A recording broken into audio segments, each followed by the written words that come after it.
പിശാച് പഴപ്പിക്കാൻ വരും. എങ്ങനെ വരും? നമ്മളേറ്റവും ഇഷ്ടപ്പെടുന്നവരുടെ രൂപത്തിൽ വരും. നമ്മളേറ്റവും ഇഷ്ടപ്പെടുന്നവരുടെ രൂപത്തിൽ.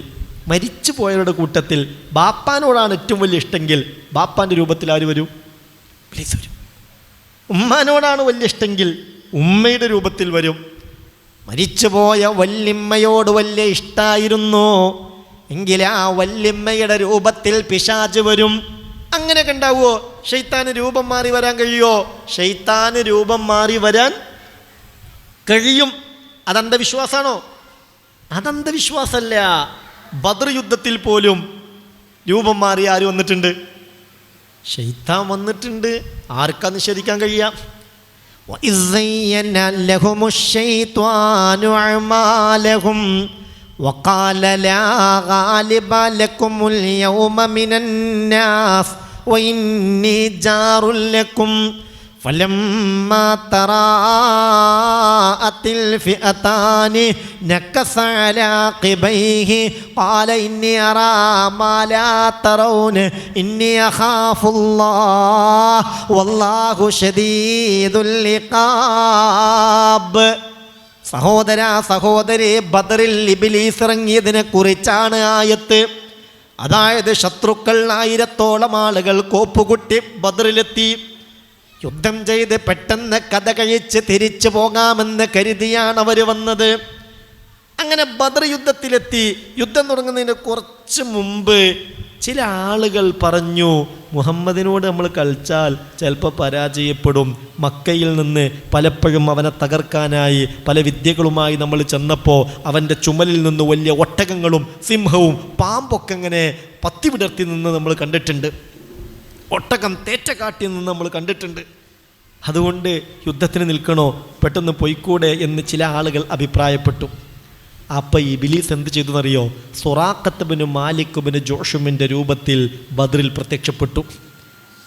ഈ ആയത്തിൻ്റെ വ്യാഖ്യാനത്തിൽ മഹാനായ ഇബ്നു അബ്ബാസ് തങ്ങൾ പറയുന്നുണ്ട്, ജാഅ ഇബ്ലീസു ഫീ റജുലിൻ മിൻ ബനി മുദ്ലജ് ഫീ സൂറത്തി സുറാഖത്ത് ബിൻ മാലിക് ബിൻ ജോഷും. അഥവാ ബനു മുദ്ലജ് ഗോത്രത്തിൻ്റെ നേതാവായ സുറാഖത്ത് ബിൻ മാലിക് ബിൻ ജോഷുമിൻ്റെ രൂപത്തിൽ ബദറിൽ ഇബ്ലീസ് വന്നു. അവനും അവൻ്റെ ആളുകളും എന്തായാലും യുദ്ധത്തിനെത്തുന്ന അബൂജഹലിന് ഉറപ്പ് കൊടുത്തിരുന്നു. പക്ഷെ കുടുംബത്തിൽ ചില പ്രശ്നങ്ങളുള്ളത് കൊണ്ട് ആ സുറാഖത്ത് ബിൻ മാലിക് ബിൻ ജോഷുമിനും അവൻ്റെ ഗോത്രമായ ബനു മുദ്ലജ് ഗോത്രക്കാർക്കും യുദ്ധത്തിൽ വരാൻ കഴിഞ്ഞില്ല. അപ്പോൾ ആ രൂപത്തിൽ അവിടെ ആര് വന്നു? ഇബ്ലീസ് വന്നു എന്ന് മാത്രമല്ല, അബൂജഹലിൻ്റെ കൈ പിടിച്ചു. ആര് പിടിച്ചു? ഇബ്ലീസ് പിടിച്ചു. എന്നിട്ട് രണാങ്കളത്തിലൂടെ നടക്കുകയാണ്. വഖാല ലാ ഗാലിബ ലകുമുൽ യൗമ മിനന്നാസ്. അബൂജഹലിനോട് ഇവൻ പറയുകയാണ്, ഇന്ന് നിങ്ങളെ പരാജയപ്പെടുത്താൻ ലോകത്തൊരു ശക്തിക്കും കഴിയൂല. നമ്മളെ കൂട്ടത്തിൽ തന്നെ ചില ആളുകൾ യുദ്ധം ചെയ്യണോ, പോവല്ലേ എന്നൊക്കെ പറഞ്ഞ് വസ്വാസ് ഉണ്ടാക്കുന്നുണ്ട്. അതിനൊന്നും ചെവി കൊടുക്കണ്ട. ഇന്ന് നിങ്ങളെ പരാജയപ്പെടുത്താൻ ഒരാൾക്കും കഴിയൂല. ശൈത്താൻ അവരുടെ ആ പ്രവർത്തനങ്ങൾ എത്രയോ നല്ലതാണെന്ന് അവർക്ക് തോന്നിപ്പിച്ചു കൊടുത്തു. ഇന്നെങ്കിലും നമ്മൾ യുദ്ധത്തിന് എത്തിപ്പെട്ടത് നന്നായി, ഇതെന്നോ ഇറങ്ങേണ്ടതായിരുന്നു. ചിലരൊക്കെ ഇപ്പം തിരിച്ചു പോകണമെന്നാ പറയുന്നത്. വഖാല ലാ ഗാലിബ ലകുമുൽ യൗമ മിനന്നാസ്. ഇന്ന് മുഹമ്മദിനോ കൂട്ടർക്കോ പോട്ടെ, ഒരു ശക്തിക്കും നിങ്ങളെ പരാജയപ്പെടുത്താൻ കഴിയൂല. എന്തിനു പേടിക്കണം? വഇന്നീ ജാറുൽ ലക്കും. ഞാനും എൻ്റെ കുടുംബവുമില്ലേ നിങ്ങളുടെ കൂടെ. ഇന്നത്തോടെ മുഹമ്മദിൻ്റെ കഥ കഴിക്കണം. ഇതും പറഞ്ഞ് അബൂജഹലിൻ്റെ കൈ പിടിച്ച് രണാങ്കളത്തിലൂടെ നടക്കുമ്പോഴാണ് ഫലമ്മാ തറാഅത്തിൽ ഫിഅതാൻ. ഇതാ രണ്ട് സംഘവും ഏറ്റുമുട്ടാനായി. അപ്പോഴാണ് ഫലമ്മാ ഖബല ജിബ്രീലു ഫീ കബ്കുബത്തിൻ മിനൽ മലായിക. ആയിരക്കണക്കിന് മാലാകമാരുടെ അകമ്പടിയോടെ മഹാനായ മുഖറബായ മലക്ക് ജിബ്രീൽ അലൈഹിസ്സലാത്തു വസ്സലാം ഇറങ്ങി വരുന്നത് കണ്ടപ്പോൾ അബൂജഹലിൻ്റെ കയ്യിൽ നിന്ന് ഇവൻ കയ്യങ്ങ് വലിച്ചൂരി. ഫവല്ലാ മുദ്ബിറാ. പേടിച്ചരണ്ട് ഓടി, ഭയങ്കര ഓട്ടം, കരഞ്ഞിട്ട് ഓടി. അപ്പം അബൂജഹൽ ചോദിക്കുന്നുണ്ട്, മാലക്കയാ സുറാക്ക തസ്അമു അന്നക ലനാ ജാർ. അല്ല സുറാക്ക, നിനക്കിതെന്തു പറ്റി?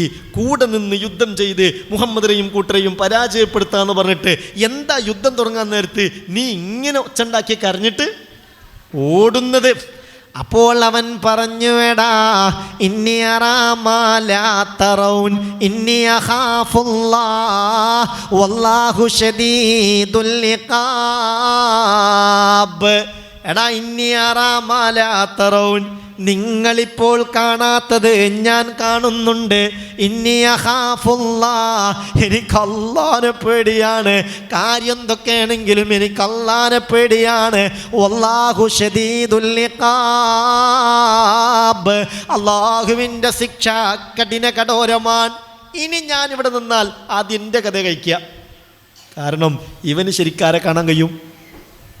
ഇബ്ലീസല്ലേ, മലക്കുകളവൻ കാണുന്നുണ്ട്. ഇനി ഞാൻ ഇവിടെ നിന്ന് ആദ്യം എൻ്റെ കഥയെ കഴിക്കാന്ന് പറഞ്ഞ് പൊട്ടിക്കരഞ്ഞോടി. ഞാൻ പറഞ്ഞത് ബദർ യുദ്ധത്തിൽ പോലും സുറാഖത്ത് ബിൻ മാലിക് ബിൻ ജോഷുമിൻ്റെ രൂപത്തിൽ ആര് വന്നിട്ടുണ്ട്? ഇബ്ലീസ് വന്നിട്ടുണ്ട്. എത്രയോ ഹദീസുണ്ട്. സക്കാത്തിൻ്റെ മുതൽ, ഈത്തപ്പഴം സക്കാത്തിൻ്റെ മുതൽ റസൂലുള്ളാഹി തങ്ങൾ കൂട്ടിയിട്ടിട്ടുണ്ട്. എന്നിട്ട് അബൂ ഹുറൈറ തങ്ങളോട് അതിന് കാവൽ നിൽക്കണമെന്ന് പറഞ്ഞു. 3 ദിവസം രാത്രിയിൽ ഒരു കള്ളൻ വന്നു. ആ കള്ളൻ ആരായിരുന്നു? ഇബ്ലീസാണ്. അത് ഇമാം ബുഖാരി തങ്ങൾ ഉദ്ധരിച്ച ഹദീസാണ്. ഒരു മനുഷ്യരൂപത്തിൽ വന്നു. അപ്പോൾ ഞാൻ പറയുന്നത്, അങ്ങനെ മനുഷ്യരൂപത്തിലൊക്കെ വരാൻ ആർക്ക് കഴിയും?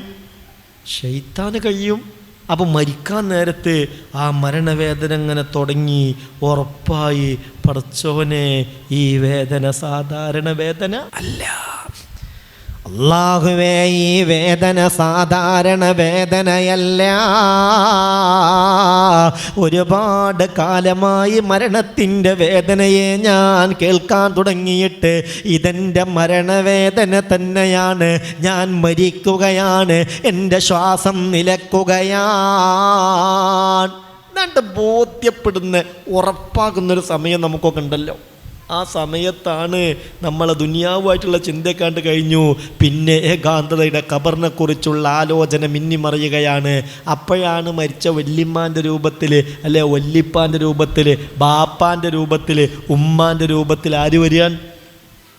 ഇബ്ലീസ് വരികയാണ്. എന്നിട്ട് പറയാ സങ്കടത്തോടെ, മോനെ മോളെ, നീയും ഞങ്ങളെ കൂട്ടത്തിലേക്ക് വരികയാണല്ലേ, നീയും ഞങ്ങളെ കൂട്ടത്തിലേക്ക് വരികയാണല്ലോ. മോനെ, ഒരു കാര്യം പറയട്ടെ, നമ്മളിതുവരെ വിശ്വസിച്ച ലാ ഇലാഹ ഇല്ലല്ലാഹ് മുഹമ്മദ് റസൂലുള്ളാഹ്, ഈ വിശ്വാസം കൊണ്ടൊന്നും അവിടെ രക്ഷപ്പെടൂല. ഇതിൻ്റെ അനുഭവം കൊണ്ടാണ് ഞാൻ പറയണത്. എൻ്റെ കുട്ടി രക്ഷപ്പെടാൻ വേണ്ടി പറയാണ്. അവിടെ രക്ഷപ്പെടണമെങ്കിൽ ഇന്നാലിന്നത് കാര്യത്തിൽ വിശ്വസിക്കണം എന്നൊക്കെ പറഞ്ഞ് നമ്മളെ ഈമാൻ തെറ്റിക്കാൻ ശ്രമിക്കും. ആ സമയത്ത് ഇത് ശൈത്താനാണെന്ന് തിരിച്ചറിഞ്ഞ് ജിഹാദ് നടത്തണമെങ്കിൽ ജീവിച്ചിരിക്കുമ്പോൾ തന്നെ ശൈത്താനോട് ജിഹാദ് ചെയ്യണം പ്രിയപ്പെട്ടവരെ. അങ്ങനെയുള്ളവർക്ക് അവസാന ഘട്ടത്തിലും ജിഹാദ് ചെയ്ത് ശൈത്താനെ പരാജയപ്പെടുത്താൻ കഴിയുള്ളൂ. അല്ലാഹു നമുക്ക് തൗഫീക്ക് തരട്ടെ.